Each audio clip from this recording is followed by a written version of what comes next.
Good morning, everybody. This is the Fat Bald Guy, and it is August 7th. We are 18 days into the Saratoga package. There's a lot of good and bads in that, but before I get into that, I wanted to give a shout out to Augie's Restaurant up in New York, right by Saratoga, my favorite family spot to go when I go up there.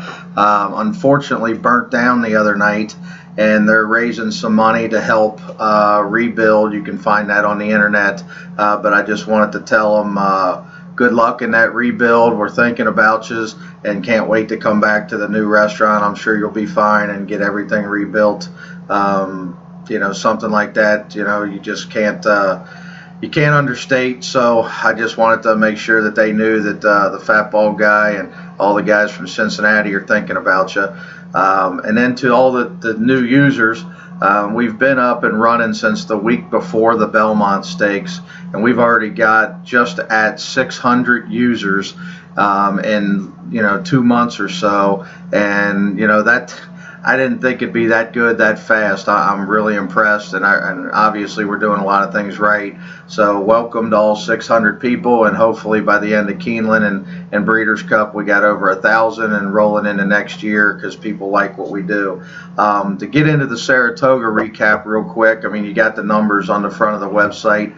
It takes a lot of time to build those numbers so everybody can see that, but the straight bets are down a little bit, been a little disappointing, had a lot of seconds, especially with price horses, and that's where you forge in front when you do select a 6 or 8 to 1 and you can get that price and they win. A couple times we selected them, they got bet down to 2 to 1, and then other times a lot of the horses that have won have been 8 to 5 or 2 to 1 or 3 to 1, and we've lost a couple really tough bets right at the wire. But hey, we got 22 days left to get that in front. We're not getting killed. We're just down a little bit on that. And then the pick fours, obviously the one big hit helped a ton, but we've had a lot of small hits.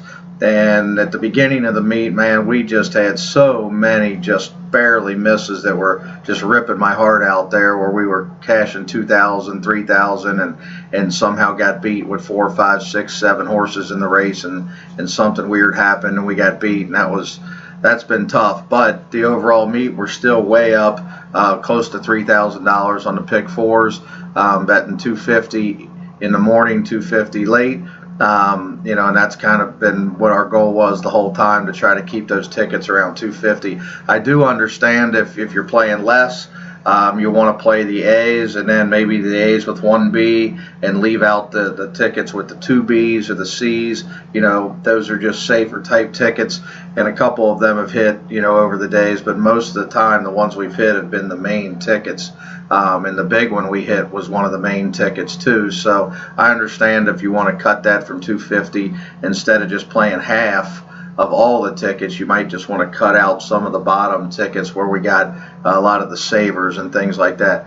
And then when we get into Del Mar, I mean, we're doing way better at Del Mar than I thought we would do in our first meet, and that's why we haven't charged anything. We've kept it free to everybody. Our first pick selections are profiting, not a lot, but we are up.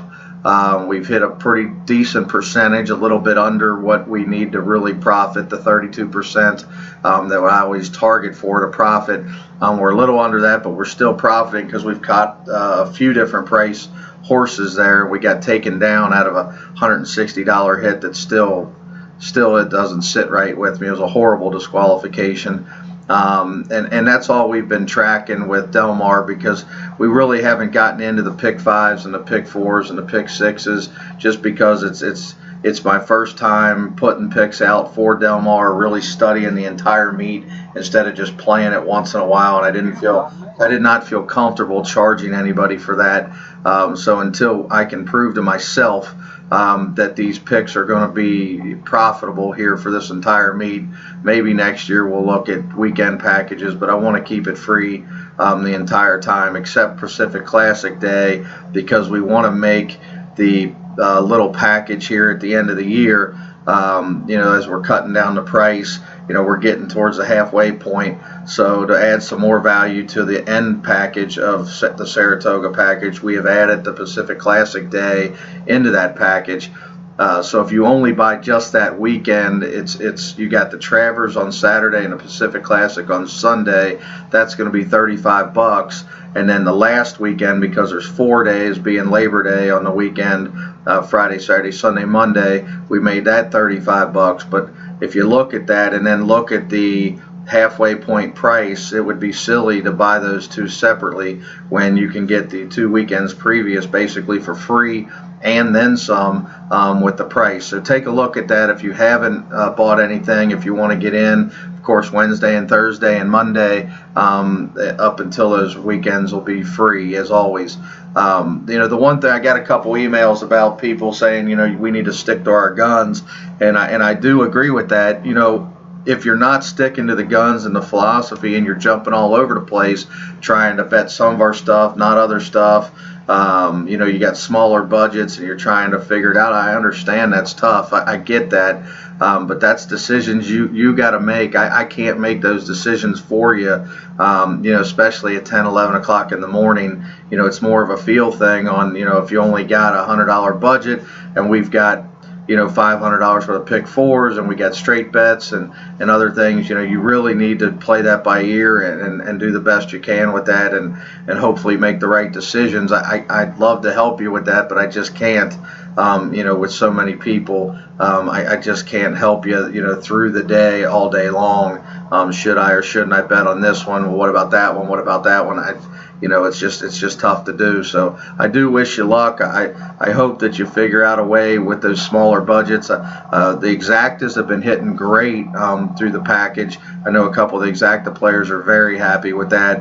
I personally don't play Exactas, but I have a lot of family members that do and friends. So that's why we added that on there for Julia and a few other people that love those.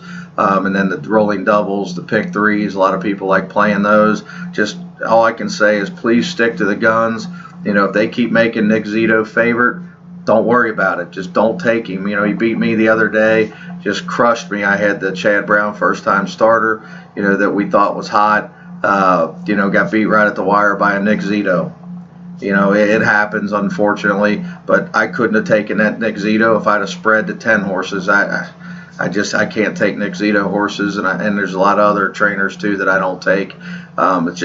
It's just me. I stick to my guns. I try to stay with Pletcher, Brown, Mott, Maker, horses like that, and try to zero in that way. So good luck the rest of the way. I hope everybody's at least treading water, and then you'll get that hit to where you forge in front and you end up playing with their money like we've been doing on the pick fours. We're not done yet. There's 22 days left. I have a feeling we're going to hit a couple more big ones, so hopefully you're on board with us. Thank you, and have a good week.